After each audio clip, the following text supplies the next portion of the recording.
Alright guys, another React video. This one is on the Monarchs of England, part 1 by Manny Man Does History. I do love this man's videos. He usually is always pretty good. I just thought it'd be fun to react to this because, well, as I said in my Assassin's Creed React video, the England is my somewhat field, especially, specifically late 800s England. So yeah, let's watch it. I do love me some English kings. His art is so good too. I love it. Manny Man Does History. Before we begin, if you haven't already, please subscribe and hit the bell out his icon videos. He's to great. keep up to date with all my upcoming history videos. All those videos are amazing. You can support new videos on Patreon. After the fall of the Roman Empire, Europe fell into chaos as various kings struggled for power and established their own kingdoms. Let's look at all of these. Picts, Britons, Anglo-Saxons, Jutes. God, he really went hard. Yeah, this is great. Slavic peoples over there in Russia. Baltic peoples in the Baltic. The Danes, Jutes, Angles, Barney, Saxons, Frisians, Franks, Alemanni, Gundians, Visigoths, Basques, Suebi, Vandals, Napos, Byzantines, Gepids, Ostrogoths, Rugii, Langobards. Amazing. This is great. Oh, and I like how he's color-coded them. Oh, wow. That's great. That's amazing. I didn't notice. I didn't see that. I didn't notice this before. Yeah, he's color-coded them. Yeah, look at all those Germanic tribes. Wow, this is cool. As centralized Roman government fell away, local wealthy lords stepped in to protect and control the communities. Time for a rebrand. Behold your Lord and Savior. No more taxes for Rome. You can pay me instead. The island the Romans called Britannia had been populated by Celts, many known as the Britons. They had been part of the Roman Empire, but as the Romans left, other cultures from Scandinavia and North Germania began to move in. One of these was the Anglo-Saxons, who were made up of Germanic tribes from Anglia and Saxony, whose culture took over the southeast of Britain. Their language, Anglo-Saxon, would go on to become the English language, and their culture would shape Britain for Maybe we should start speaking Anglo-Saxon to understand our North Sea neighbors. Are you guys speaking Latin or Celtic or what? centuries. It is around here that the Oh yeah, dude, I love the more historically accurate King Arthur. Supposed historically accurate, but obviously he's mythological. Him being like a Celtic or like former like Roman warlord. Supposedly, the legends of King Arthur fit in, who, according to myth, fought for the Britons against many invaders. Although much of that myth was heavily influenced and invented by the Normans much later, and other interpretations. Totally. Many future kings would claim to descend from King Arthur himself. I like how, that's what I find so funny, how hypocritical like kings can be. They're like, yeah, I'm an English king, but I claim descent from this king from Wales. You know, the people that we conquered and kind of, you know, we're getting rid of their culture. We're forcing them to have a more English culture and forcing them to really lose their Welsh culture. Different Anglo-Saxon kingdoms were... Not to mention, the heir to the throne of England is referred to as the Prince of Wales. established across Britain. According to the Anglo-Saxon Chronicle, the Kingdom of Wessex was established by Cerdic, and the House of Wessex would rule mostly in the south for centuries. Some suggest it was Cerdic who Arthur defeated at the Battle of Baden Hill. Regardless of the legends, various monarchs, Cynric, Ceawlin, Ceawl, Ceolwulf, Cunegils, Quickhelm, Cenwalh, the Mercian. I like that. If you look down at the bottom, you can see that which kings like got like their border changes under their reign. That's really cool. That's a lot of detail, man. That's a lot of work too. Like I respect it so much. Like he's got the death, their religions, their houses. Oh, King Penda, Kenwal again, Zekersburg, Kenwal again. Esquina, Kentwina, Kedwalla, Ina, Wait, what was that for Ina? Ethelberg, Esquina, Kentwina, Kedwalla, I should start writing this down. Ina, Ethelherd, Cuthred, Sigebert, Gunewulf, Beortric, Egbert, King Egbert. Fans of Vikings, y'all know who he is. And, yeah.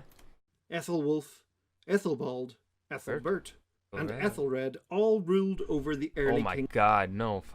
You didn't. No way, Manny Man. Oh my kingdom god. of Wessex.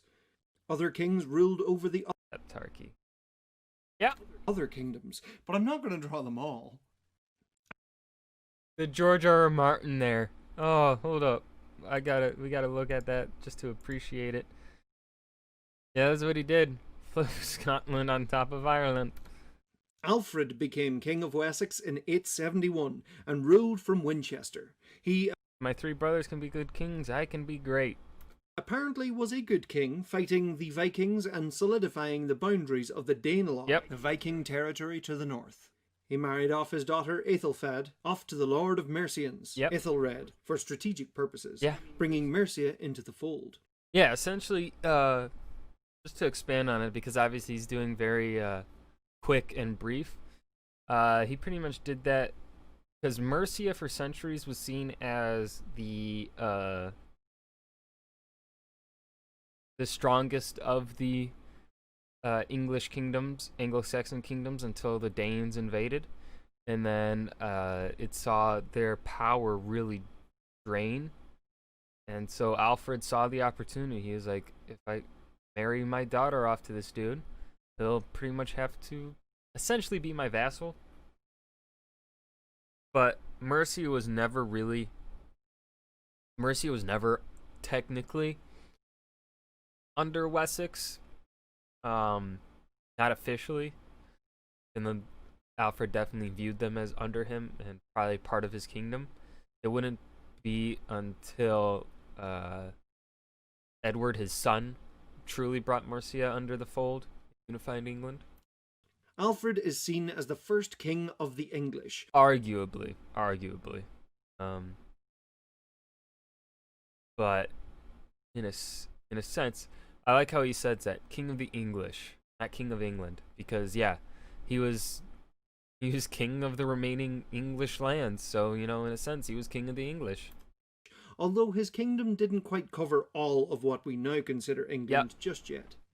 He earned the epithet Alfred the Great upon his death. His son Edward the Elder. The burned cakes. Oh, I love that. That's a myth surrounding him, where if you haven't heard of it, supposedly when he was in exile, during the Great Heathen Army's invasion or push into his lands. Well, I wouldn't say Great Heathen Army. Just some Danes. Can't remember the Viking's name that did it, but he pretty much got rid of Alfred, but Alfred fled. I'm going very brief on it. Alfred fled, and then while he was in exile, he found himself in some villager's home to spend the night. And they did not know who he was. And the wife had him watch over the cakes. Well, he messed up. That's kind of a tale used to justify how great he was or something. Show that he was a man of the people, supposedly. Probably all propaganda. I don't even think Alfred had the story made. I think that's a story that was made much, much later. Think by the Victorians. Yeah, I think it was done in the late 1800s when that story really started to come up. Expanded the kingdom by taking direct control over Mercia after his sister died and conquering more Vikings. Yep. He fought an uprising of Mercians and Welsh at Chester in 924 and would die soon after. When he died, one of his sons, Elfwerd, may have been king of Wessex, but died a few weeks after his father. Yeah. Another of his sons, Ethelstan, became king. He defeated the Vikings in Jorvik, today known as York, becoming the first king to rule all of England. Oh, I had it wrong? Shit, I don't know why for some reason I always thought Edward was the one that unified it. Fuck. Fuck, I had it all wrong. Oh no. I think I was mixing things up. Shoot. Or most of it anyway. England taking its name from the land of the Angles. He went on to defeat an alliance of Picts from Alba, Cumbrians from Strathclyde, and Vikings from Dublin, securing his dominance. He centralised government and brought advisors from all over his kingdom and beyond it, including Welsh kings. He was very influential in Europe, marrying off his sisters, but he himself never married. The crown passed to his half-brother Edmund I. Vikings from Dublin invaded Northumbria, so that had to be dealt with. Edmund later invaded Strathclyde, but settled things with Malcolm I of Scotland, establishing a stable border with Scotland. During this time, monasteries began to be revived. Edmund was assassinated in Puckle Church while he was still in his mid-20s. His brother Eadred became king. He had some trouble with Viking kings, but he sorted them out and brought the kingdom of Northumbria back into the fold, a great kingdom of learning. He died childless, and Edmund's son Eadwig became king. Eadwig completely fell out with the church, and in turn many nobles turned against Eadwig, and to avoid civil war, England was divided back into Wessex and Mercia, with the River Thames acting as the border. Eadwig's younger brother Edgar was made king of Mercia. Eadwig died before even turning 20. Edgar the Peaceful became king and patched things up with everyone, gave loads of land to the church, reunited the kingdom, and enjoyed a peaceful, unified England. His coronation ceremony in Bath became the basis for all English coronation ceremonies in the future. Edgar's eldest son Edward controversially became king. He was not Edgar's official heir, known as an Atheling. Some considered him illegitimate, but the Archbishops Dunstan of Canterbury and Oswald of York crowned him anyway to maintain the church's influence on the crown. As the name suggests, Edward the Martyr was murdered, allowing Edward's half-brother, Edgar's preteen son, Ethelred the Unready, to become king. But he was unpopular as his followers were linked to Edward's death, who was quickly becoming a saintly legend. After a defeat with the Danes, Ethelred agreed to pay the Danes to hopefully stop them raiding, but he ended up ordering all Danes on English soil to be killed. In retaliation, Danes led by Sven Forkbeard, son of Harold Bluetooth, raided England for a decade, culminating in an invasion. Ethelred fled to Normandy, allowing Sven Forkbeard to be crowned King of England. 5 weeks later, Sven suddenly died. This allowed the exiled Ethelred to be restored, return with his great warrior son Edmund, and fight off Sven's son Knut. At one point, Edmund rebelled against his own father amidst the chaos. Soon after, Ethelred died, and Edmund became king and continued the war against Knut, ceding control of several kingdoms to the Danish king. Edmund's acts of valour earned him the nickname Edmund Ironside. Edmund died within the year, some stories telling of his death by crossbow while on the privy, but it's Tywin. likely not true. Still a good story though. Yeah. Yeah, George has openly said, like, hey, some of these things may not...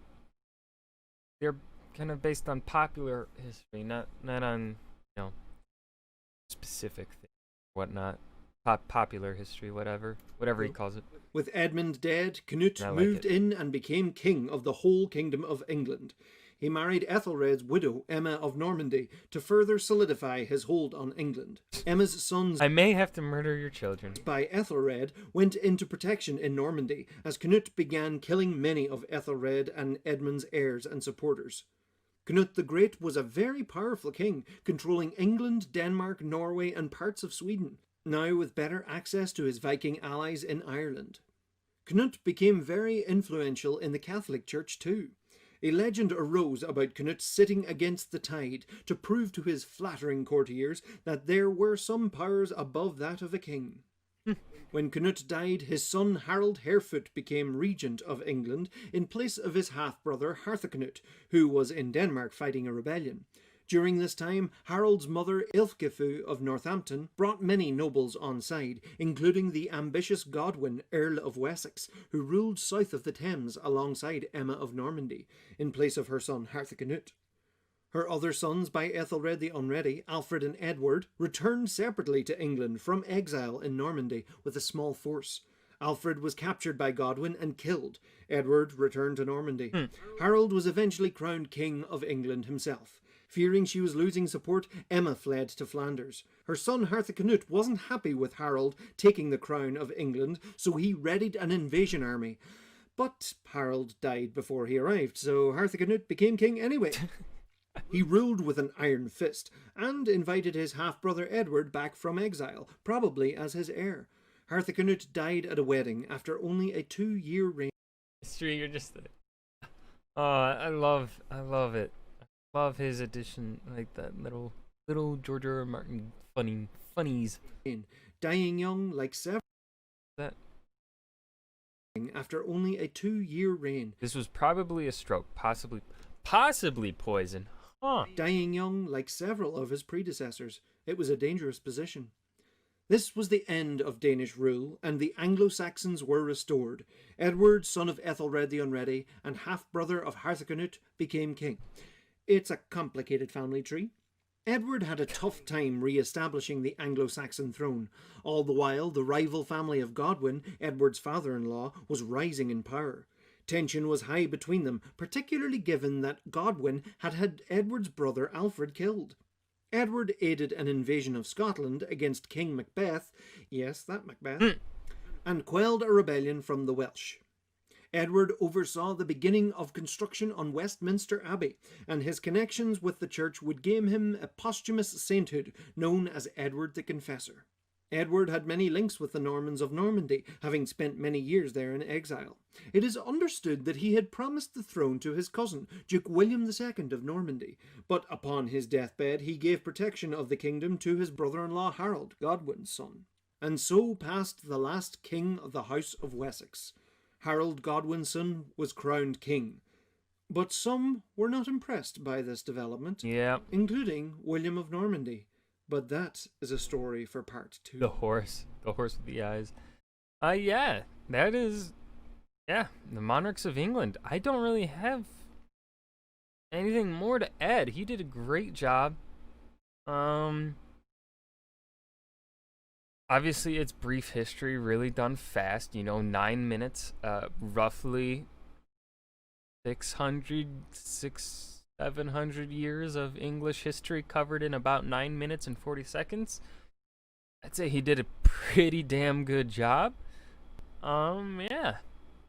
That was Manny Man Does History, Monarchs of England Part 1. I really look forward to Part 2.